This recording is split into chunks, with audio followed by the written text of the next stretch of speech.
और अभी तक इनकी स्थिति तो ये है कि अभी तक ये कैंडिडेट नहीं बता पाए हैं कि शिमला से कौन होगा, इनका कांगड़ा से कौन होगा, हमीरपुर से कौन होगा, मंडी वाले लड़ेंगे या नहीं लड़ेंगे। जो ऑलरेडी MP हैं वो बताएंगे, समझ अब आएगा। मुझे लगता है सब लोग भागने के चक्कर में हैं। और इसी तरह से और भी बहुत सी गारंटियाँ, इनकी 10 गारंटियाँ थी, वो सिर्फ अब लोगों को दीवार के लिखी हुई मिलती हैं, उसके ऊपर नज़र जाती है तो लोग गुस्सा करते हैं। लोग महसूस करते हैं कि इस गवर्नमेंट ने, इस पार्टी ने हम लोगों को, हिमाचल के नेताओं ने तो ठगा ही। दिल्ली से आए हुए लोग जो बड़े बड़े नेता थे, उन लोगों ने भी हिमाचल की जनता के साथ धोखा किया, उनको भी ठगा उन्होंने। आज सोनिया गांधी जी से लेकर के प्रियंका जी और राहुल गांधी जी तक कोई भी उन गारंटियों की बात नहीं करते हैं।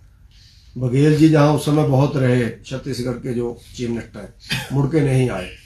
इनके प्रभारी हैं वो शुक्ला जी, वो अब कुछ नहीं बोलते हैं गारंटियों के ऊपर। हिमाचल में आते हैं, मैच देख करके चले जाते हैं। गारंटियों का क्या हुआ उसके ऊपर कोई एक शब्द नहीं बोलते हैं कि गारंटियां क्या है। मैच देखने का तो वायदा नहीं किया था, गारंटियों का वायदा किया हुआ है, तो उनको उसके ऊपर बात करनी चाहिए। कांग्रेस की मीटिंग लेनी चाहिए, तो समय सीमा तय करनी चाहिए कि कब तक ये बात, और इसका खामियाजा इन लोगों को लोकसभा के चुनाव में भुगतना पड़ेगा। लोकसभा के चुनाव के अंदर चारों की चारों सीटें फिर से भारतीय जनता पार्टी जीतेगी और नरेंद्र मोदी जी के पक्ष में हिमाचल की जनता वोट डालेगी। और जिस तरह पहले हम लोग एक बहुत बड़े मार्जिन से जीते थे, पिछले चुनाव के अंदर कांग्रेस पार्टी को 16 लाख वोट पड़ा था और भारतीय जनता पार्टी को 32 लाख वोट पड़ा।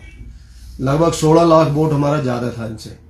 और हम लोग 3,27,000 से शिमला की सीट जीते थे और 4,70,000 से हम लोग कांगड़ा की सीट जीते थे, 4 लाख से हमीरपुर और 4,05,000 से मंडी।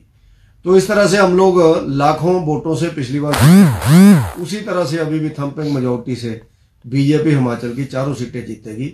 और अभी तक इनकी स्थिति तो यह है कि अभी तक ये कैंडिडेट नहीं बता पाए हैं कि शिमला से कौन होगा, इनका कांगड़ा से कौन होगा, हमीरपुर से कौन होगा, मंडी वाले लड़ेंगे या नहीं लड़ेंगे। जो ऑलरेडी MP हैं वो बताएंगे, समझ अब आएगा। मुझे लगता है सब लोग भागने के चक्कर में हैं। तो इनके पास कैंडिडेट नहीं होंगे, और कैंडिडेट नहीं होंगे तो लड़ाई कैसी होगी। कोई इनका तालमेल नहीं है, संगठन का, सरकार का तालमेल नहीं है।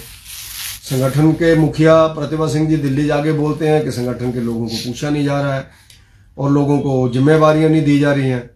और मुख्यमंत्री जी स्वयं में हिमाचल प्रदेश के पूरे प्रदेश का दौरा भी एक बार भी नहीं कर पाए हैं, जगह जगह कहीं जा ही नहीं पाए हैं। और 5-7 कंस्टिट्यूंसी हैं जहां पर वो गए हैं। तो मैं ये मान के चलता हूं गवर्नमेंट पूरी तरह से फेल हुई है।